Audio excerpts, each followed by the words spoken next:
On the Caribbean coast of Guatemala, where humid air carries whispers from the sea and buried secrets, stands a structure that defies both time and human courage.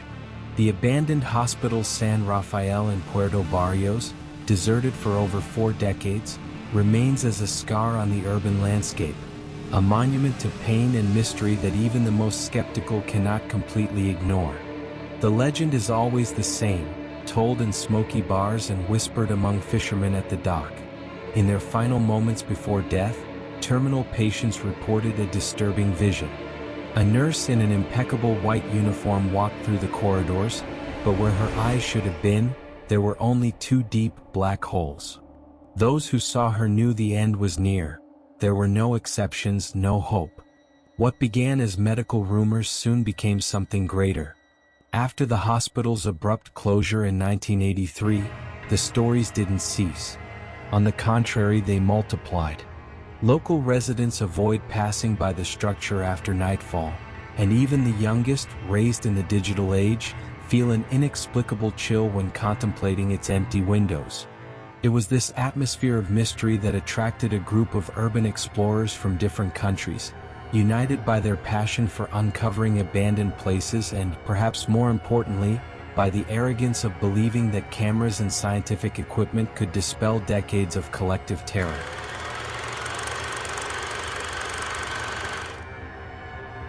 Hospital San Rafael was inaugurated in 1952, during the height of Puerto Barrios port development. Built with international funds and advanced medical technology for its time, the hospital was meant to be a beacon of hope in a region plagued by tropical fevers, malaria, and diseases transmitted by ships that constantly docked at the port. Dr. Emilio Vasquez, the first medical director, meticulously documented the first years of operation. His diaries, discovered decades later, reveal a disturbing pattern that began in the 3rd year of operation. Terminal patients, he wrote in 1955, began reporting consistent visions of a nurse not on our payroll. Initially, I attributed this to delirium caused by high fever, but the description is always identical. White uniform, no eyes, walking silently through the corridors. What Dr. Vasquez couldn't predict was how this collective hallucination would become a self-fulfilling prophecy. The medical staff, initially skeptical, began to notice that every patient who reported seeing the nurse died within 24 hours. No exception was recorded in 30 years of operation. Sister Mercedes Contreras arrived at the hospital in 1960, a nurse nun with 20 years of experience in missionary hospitals. Her reports, preserved in local Catholic Church archives, describe a gradual escalation of the phenomenon. It wasn't just the dying who saw her. Night shift staff began reporting a female presence walking through the corridors, always in the same direction, toward the morgue. When we tried to follow this figure, she simply disappeared. The 1970s brought administrative changes, but the mystery remained. Dr. Rafael Montenegro, who assumed direction in 1975, implemented security cameras in the main corridors, a technological innovation for the time. The recordings, however, only intensified the mystery. Spectral figures were captured by the equipment, but always distorted, as if the very presence interfered with electronics. The turning point occurred in 1982, when a hemorrhagic fever epidemic hit Puerto Barrios. The hospital, overloaded, operated with reduced staff during night shifts. It was during this period that 5 nurses mysteriously disappeared over 3 months. There were no signs of struggle, no bodies, they simply didn't show up for their shifts. The last nurse to disappear was Elena Morales, a 23-year-old recent graduate. Co-workers reported that she had become obsessed with reports of the Eyeless nurse, spending hours researching medical archives and interrogating patients about their visions. On the night of her disappearance, Elena was last seen in the hospital's basement, where the morgue was located. 3 days after Elena's disappearance, Dr. Montenegro made the decision to temporarily close the hospital. The temporary, however, became permanent when the Guatemalan government, facing civil wars and economic crisis, chose not to reopen the facility. Patients were transferred to hospitals in the capital, and Puerto Barrios was left without its main medical center. In the 40 years that followed, Hospital San Rafael remained as an open wound in the city's collective memory. Several demolition attempts were initiated but invariably abandoned after inexplicable accidents with the demolition crew. The city hall eventually gave up and simply isolated the building with fences and warning signs. But the signs didn't stop the curious. Over the decades, various groups attempted to explore the abandoned hospital. Some came out telling stories of corridors that changed places. Others reported direct encounters with the eyeless nurse. 3 people were never seen again after entering the building, including an investigative journalist from Guatemala City who had promised to unmask the hoax of the haunted hospital.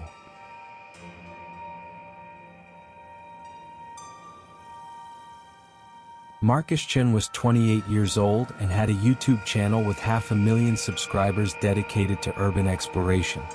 A former software engineer from San Francisco, he had left his corporate career to travel the world documenting abandoned places. His approach was always methodical: professional quality equipment, detailed historical research, and most importantly, absolute scientific skepticism. Marcus didn't believe in ghosts, but he believed in the power of stories to create convincing psychological experiences. Elena Kowalski, 25, was his partner both personally and professionally. A psychology graduate from the University of Warsaw, she specialized in mass psychology phenomena and collective hysteria. For Elena, haunted places were perfect laboratories for studying how fear manifests collectively. Her presence in the group was both to document and to provide rational explanations for any phenomena they encountered. The third member was David Park, a 31-year-old freelance cameraman who had worked on documentaries for BBC and National Geographic. Korean-American raised in Los Angeles, David had filmed in war zones and dangerous locations around the world. His philosophy was simple: capture everything, explain later. He carried advanced filming equipment, including night vision cameras and ultra-sensitive audio devices. The fourth and final member was Thomas Brennan, 35, a self-proclaimed paranormal investigator from the United Kingdom. Unlike the others, Thomas genuinely believed in supernatural activity and had spent 15 years visiting haunted locations around the world. He brought with him a collection of specialized equipment: electromagnetic field detectors, infrared thermometers, and EVP, electronic voice phenomenon, recorders. The group arrived in Puerto Barrios on a rainy October afternoon. The city, still dependent on its port activity, showed clear signs of economic decline. Colonial buildings slowly crumbled under the weight of Caribbean humidity, and paved streets gave way to dirt trails in many neighborhoods. Their first stop was the Hotel Caribe, a modest establishment near the city center. The receptionist, a middle-aged woman named Carmen, immediately recognized the foreign accent and asked about the reason for their visit. When Marcus casually mentioned the abandoned hospital, Carmen's face transformed. "Don't talk about that place," she whispered, looking nervously around the empty lobby. "Especially not at night. The walls have ears here." Elena, always pragmatic, tried to obtain more specific information. "Mrs. Carmen, do you know anyone who has been there recently?" The woman shook her head vigorously. "My nephew, he works at City Hall. 3 years ago, a group of young people from Guatemala City came here just like you. They wanted to film at the hospital." Carmen crossed herself. "Only 2 came out. The others were never found." David, always pragmatic when it came to logistics, asked about security equipment and entry points. Carmen reluctantly admitted that the fence around the hospital had been damaged by recent storms, creating several openings. "But please," she begged, "if you insist on going, do it during the day. And never stay after midnight." That night, the group met in the hotel bar to finalize plans. Marcus had spread out hospital maps and floor plans obtained from municipal archives. The building had 4 floors. Ground floor with reception and emergency, first floor with general wards, second floor with private rooms and surgical center, and basement with morgue and storage. Our strategy is simple, Marcus explained. We start with the ground floor, document each floor systematically. David films everything, Elena notes psychological observations, Thomas monitors his equipment, and I coordinate. Thomas, sipping a local beer, consulted his instruments. Electromagnetic readings are already anomalous, and we're still 2 kilometers from the hospital. This is unusual. Elena rolled her eyes. Thomas, you've said that at every place we visited, electromagnetic fields can be affected by anything, old electrical wiring, storms, even David's equipment. Maybe, Thomas admitted, but the patterns are different here. There's something pulsating in the frequency. The next morning, the group made their first daytime visit for reconnaissance. Hospital San Rafael proved even more imposing than the photographs suggested. 4 floors of concrete stained by humidity, with broken windows that created an irregular pattern of light and shadow. Tropical vegetation had invaded the structure, with vines snaking up the exterior walls like green veins. The main entrance was sealed with wooden boards, but a side entrance for staff had been forced, probably by previous visitors. The group quickly explored the ground floor, noting points of interest and possible escape routes. The smell was unmistakable: mold, decomposition, and something chemical that Elena couldn't identify. Formaldehyde, David suggested, adjusting his main camera. There are probably still remnants of medical chemicals in the basement. During the daytime exploration, they found evidence of previous visitors. Empty beer cans, graffiti on walls, remains of improvised fires. But there was something more disturbing. Footprints in the dust that seemed to follow a specific pattern, as if someone walked repeatedly through the same corridor. These are nurse shoe prints, Thomas observed, pointing to the distinctive marks on the floor. Low heel, rubber sole. But look at the date in the dust. The footprints were fresh, made at most a few days before their arrival. In the afternoon, they visited the local cemetery, where Elena wanted to check death records related to the hospital.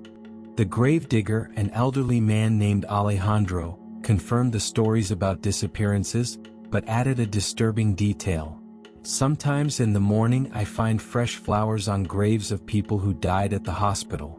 Always white roses, always arranged the same way, as if someone had hands trained in medical care. When Elena asked if he knew who left the flowers, Alejandro simply pointed toward the hospital. She still makes her rounds, he said simply. Some jobs never end even in death.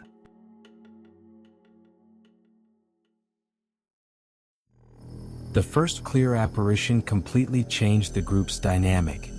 David had captured unequivocal videographic evidence of a presence in the hospital, and even Elena, with all her psychology training, struggled to find a rational explanation for what her own retinas had witnessed through the infrared camera. "Play it again," Elena requested, her voice tense. "In slow motion this time." David adjusted the playback speed. The figure passed through the corridor in approximately 3 seconds, but in slow motion, disturbing details became visible. The uniform was of a specific style from the 1950s, skirt to mid-calf, long sleeves, traditional cap. The posture was impeccably professional, clear hands swinging naturally as she walked. But the face, where there should have been eyes, nose, and mouth, there existed only a black void that seemed to absorb the infrared light from the camera itself.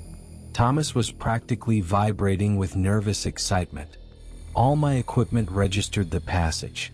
Temperature drop, electromagnetic peak, even alterations in atmospheric pressure. This isn't collective hallucination, it's a measurable physical phenomenon.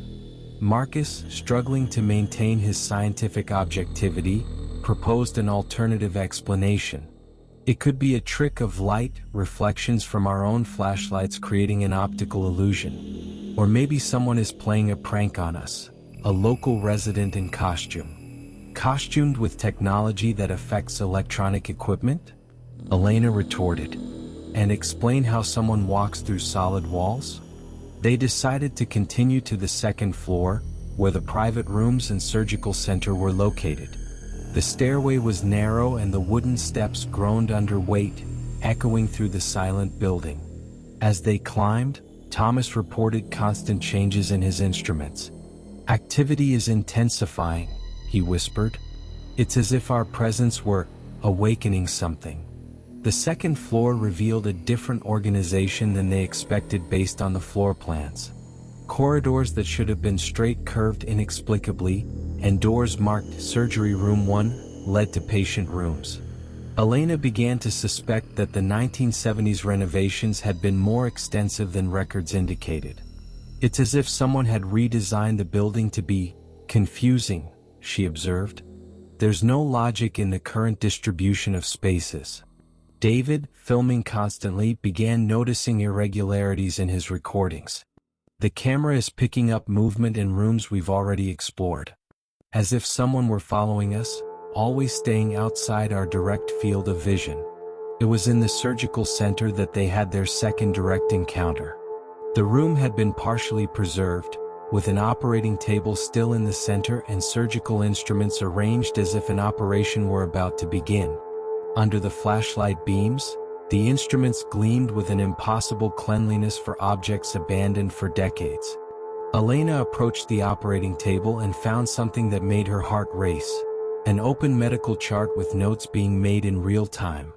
While she watched, words appeared on the page in red ink, written by an invisible hand. "Patient shows signs of external interference," the handwriting recorded. "Immediate isolation recommended. Condition: progressive deterioration of perceived reality." "This is impossible," Elena murmured, but her words were interrupted by a sound that made everyone freeze: the characteristic noise of medical chair wheels moving through the corridor. Thomas consulted his equipment frantically. The energy source is rapidly approaching.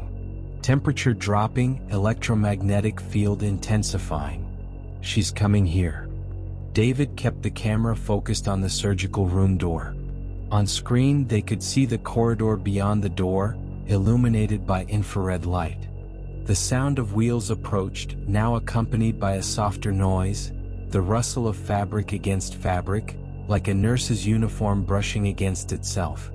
"There," David whispered, pointing to the screen. The nurse entered the camera's field of vision, pushing an antiquated wheelchair.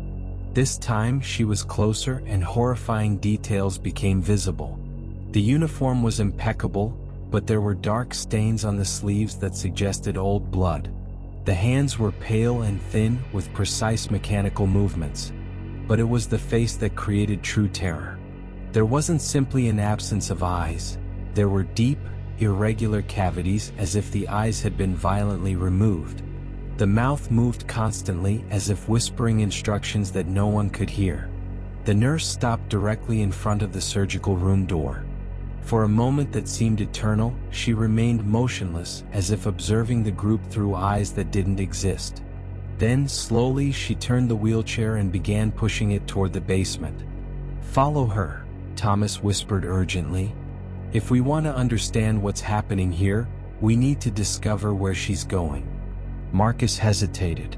All his survival instincts screamed to leave the hospital immediately. But his scientific curiosity and responsibility as group leader prevailed. "Very well," he decided. "But we keep our distance, and at the first sign of real danger, we leave." They followed the nurse at a safe distance, using only David's infrared camera for tracking. The figure moved purposefully through the hospital, navigating corridors and stairways as if she knew every inch of the building.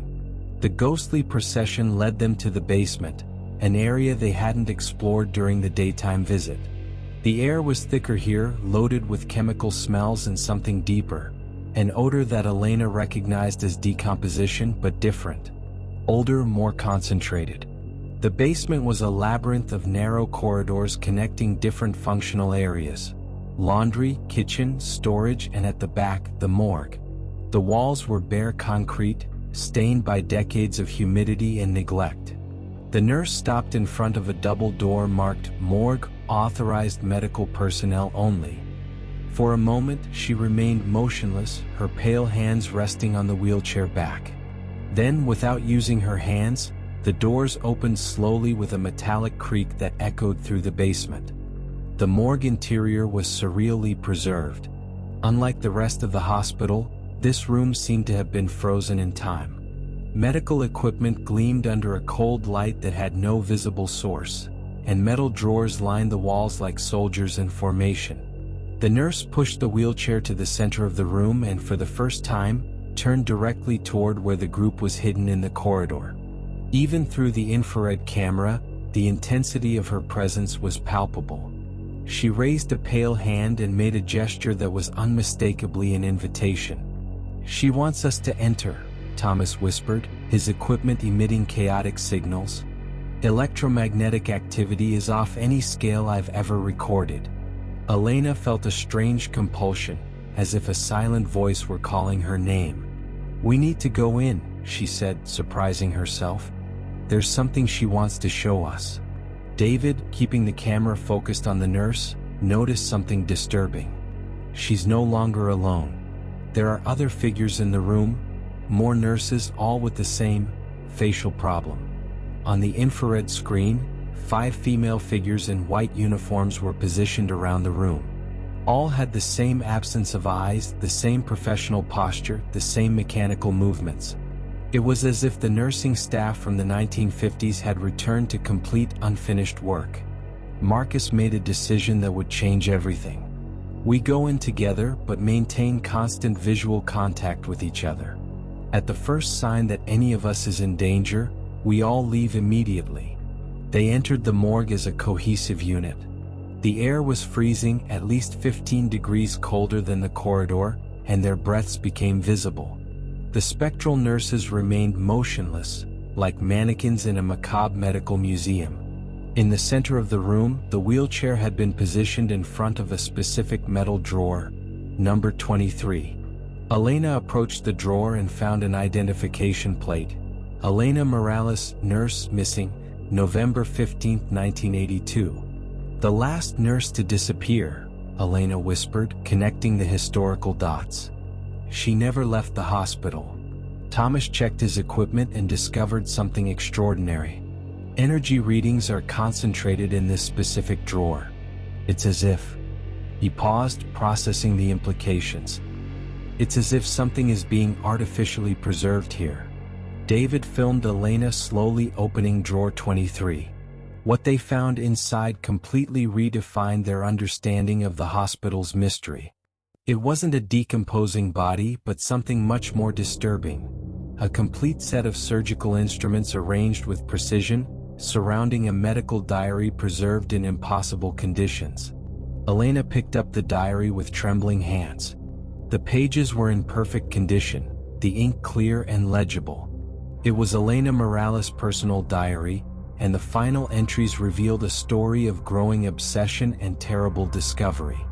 "October 15, 1982, she read aloud. "Patients continue reporting visions of the eyeless nurse. Dr. Montenegro insists they are hallucinations caused by fever, but I know there's something more. I found records in the archives that he doesn't want us to see." David kept the camera focused on Elena as she read, but on the infrared screen, the spectral nurses had moved to form a circle around the group. Their movements were synchronized, as if they were executing a familiar medical ritual. "October 25, 1982, Elena continued. "I discovered the truth in the basement archives. There's a secret section where Dr. Vasquez, the first director, documented experiments on terminal patients. He believed he could capture the moment of death, preserve consciousness in an intermediate state." Marcus felt a chill run down his spine. The story was becoming more sinister than any urban legend. "Continue reading," he murmured. "October 30th, 1982, Elena read, her voice increasingly tense. "The experiments never stopped. Dr. Montenegro continues Vasquez's work. They use terminal patients, especially children, because their minds are more malleable. The eyeless nurse isn't an apparition. She's Elena Vasquez, the first nurse to participate in the experiments. When she tried to expose what was happening, they made her the first permanent test subject. Thomas noticed that the temperature had dropped even more, and his electromagnetic readings were approaching dangerous levels. "We need to leave," he whispered urgently. "Activity is becoming unstable." But Elena was hypnotized by the diary's final entry. November 15, 1982, "Today I discovered how to free the trapped souls." The surgical instruments in drawer 23 were used in the experiments. "If I destroy the instruments, the imprisoned consciousnesses can finally rest. But first, I need to document everything. The truth must be preserved." When Elena finished reading, the spectral nurses moved simultaneously. Not threateningly, but with the coordinated precision of a medical team preparing for surgery. The original nurse, Elena Morales, approached the drawer and gestured toward the surgical instruments. David, still filming, realized his camera was capturing something impossible. The nurses are becoming more solid. It's as if our presence is allowing them to manifest more completely. Elena Kowalski looked directly into the absent eyes of the spectral nurse who shared her name. In a moment of supernatural understanding, she knew what needed to be done. "She wants us to destroy the instruments. It's the only way to free the souls trapped here." The spectral nurse nodded slowly, confirming Elena's intuition. Her companions also nodded in unison, a collective gesture of silent supplication. Marcus hesitated. Destroying historical evidence went against all his principles as a documentarian. "If we do this, we might be destroying the only physical proof of what happened here." "Or," Elena retorted, "we might finally be allowing decades of suffering to come to an end." The spectral nurse extended her pale hands toward the instruments, but couldn't touch them directly. It was as if there existed a barrier between the world of the living and the dead that only the living could cross. Thomas made a crucial observation. "My equipment shows that the nurse's energy is connected to the surgical instruments. They're literally trapped by these objects." Elena Kowalski made a decision that would define everyone's fate. She took the surgical instruments from drawer 23, scalpels, forceps, antiquated syringes, and hurled them forcefully against the concrete floor. The metallic sound echoed through the morgue like a funeral bell. The effect was immediate and dramatic. The spectral nurses began to glow with a soft light, and for the first time, expressions of peace appeared on their mutilated faces. Elena Morales approached the living Elena and, for an impossible moment, gently touched her face with fingers that felt real. "Thank you," a voice whispered, though no mouth moved. "We can finally rest." The 5 nurses gradually faded, like mist dissipating in morning sun. But before disappearing completely, Elena Morales pointed to a specific wall of the morgue, a wall that, according to Thomas's equipment, still emanated residual energy.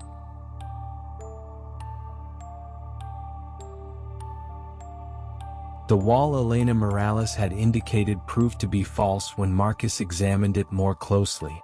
Behind a section of apparently solid concrete, there was a secret door leading to a hidden room, a clandestine laboratory preserved exactly as it had been left in 1982. The laboratory was a chamber of medical horrors.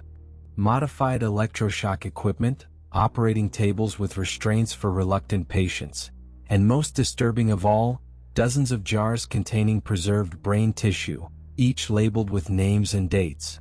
David filmed everything meticulously, documenting evidence of illegal medical experiments that had been conducted in the hospital for 3 decades. Elena found detailed files that revealed the complete extent of the project. Dr. Vasquez and later Dr. Montenegro had attempted to neurologically map the death process, using terminal patients as unwilling test subjects. They believed they could isolate consciousness at the moment of death, Elena explained, reading the scientific reports. The experiments involved keeping patients in a liminal state between life and death, using drugs and electrical stimulation to capture their consciousness. Thomas discovered that his equipment still registered residual electromagnetic activity in the preserved tissue jars. There's still active neural energy in these samples. After 40 years, there's still activity. Marcus found the most disturbing file. Documents revealing that the 5 nurses who disappeared weren't killed. They were transformed into final test subjects of the experiment. Their physical bodies were preserved in vegetative states while their consciousnesses were artificially maintained in a limbo between life and death. That's why they appeared to dying patients, Elena concluded. They were trapped in the same liminal state and could only be perceived by others who were close to death. David was filming the archives when his camera picked up movement at the secret laboratory entrance. A familiar figure had appeared, Dr. Montenegro, or at least his spectral version, wearing a blood-stained medical coat. Unlike the nurses, Montenegro's presence was malevolent. He gestured aggressively toward the laboratory equipment, as if trying to protect his work even decades after death. Thomas reported that electromagnetic fields were becoming violently unstable. He doesn't want us to destroy the laboratory, Elena realized.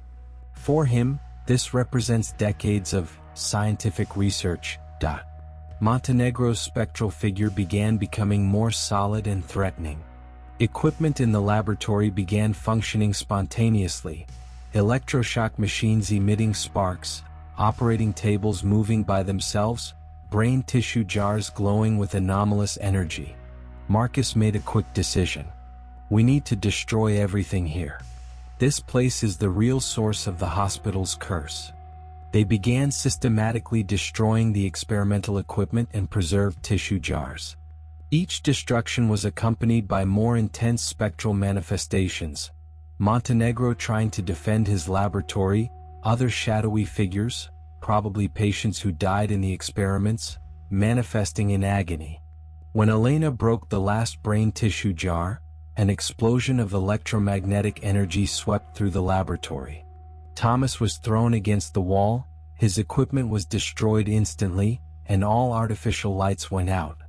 In absolute darkness, illuminated only by David's infrared camera, they witnessed the end of the Hospital de Puerto Barrios curse. Dozens of spectral figures manifested simultaneously, not just the 5 nurses, but all patients who had died in experiments over 3 decades. For a moment that lasted eternity, the laboratory was filled with souls at peace. Children who had died far from their families, adults who never knew they were experimental subjects, nurses who tried to protect their patients, all finally free to move on. Elena Morales appeared one last time, now with eyes, gentle, grateful eyes. She waved to the group and whispered words that only Elena Kowalski could hear. Truth has been restored. Suffering has ended. When the spectral figures disappeared forever, the group found themselves alone in the destroyed laboratory. The oppressive supernatural atmosphere had completely dissipated, replaced by natural, peaceful silence. They climbed from the basement and left the hospital as the sun was rising over Puerto Barrios. The building seemed different under the morning light, still abandoned and deteriorated, but no longer malevolent. It was simply an empty building, freed from decades of torment.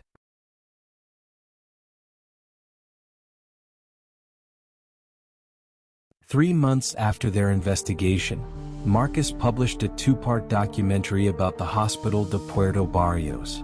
The first part presented historical evidence of the illegal medical experiments, based on documents they found in the secret laboratory. The second part documented the supernatural phenomena they witnessed, allowing viewers to draw their own conclusions. Elena returned to Poland but maintained correspondence with Puerto Barrios residents. According to local reports, no one had reported sightings of the eyeless nurse anymore.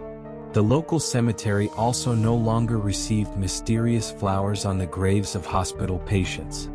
David sold his footage to several documentary networks but kept the most disturbing recordings in a private archive.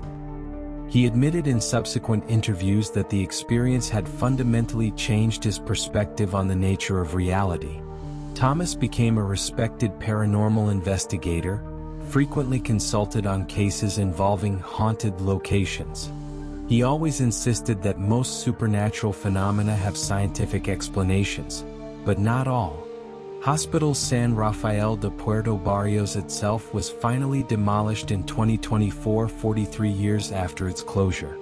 During demolition, workers found the secret laboratory and confirmed the discovery of evidence of illegal medical experiments. Guatemalan authorities opened a historical investigation into the hospital's activities, resulting in changes to national medical regulations. Carmen, the Hotel Caribe receptionist, was interviewed by local journalists after the publication of Marcus's documentary. "We always knew something terrible had happened in that place," she said. "But we also knew that one day someone brave enough would come to free those lost souls." Elena Morales was officially listed as a victim of the illegal medical experiments, and her family received posthumous recognition for her attempt to expose the truth. A memorial plaque was installed at the site where the hospital stood, honoring all victims of the clandestine experiments. For skeptics, the story of Hospital de Puerto Barrios remains an example of how urban legends can have real historical basis. For believers, it represents proof that some injustices transcend death, requiring resolution before peace is possible. Regardless of individual perspective, one thing remained indisputable. After decades of mystery and terror, Puerto Barrios finally slept in peace. Marcus concluded his documentary with a reflection that summarized the entire group's experience. "We entered Hospital de Puerto Barrios looking to debunk an urban legend. We left having discovered that some legends are collective memories of real traumas, and that sometimes the only way to heal the past is to face it directly, no matter how terrible the truth may be." Hospital de Puerto Barrios no longer exists as a physical structure, but its story continues as a reminder that the search for truth, even in the most frightening circumstances, can finally bring peace to those who suffered in silence for too long. And on silent nights in Puerto Barrios, when the Caribbean wind blows through the streets, local residents sometimes swear they can hear a soft whisper, not of fear or suffering but of gratitude. The hospital's lost souls had finally found their way home.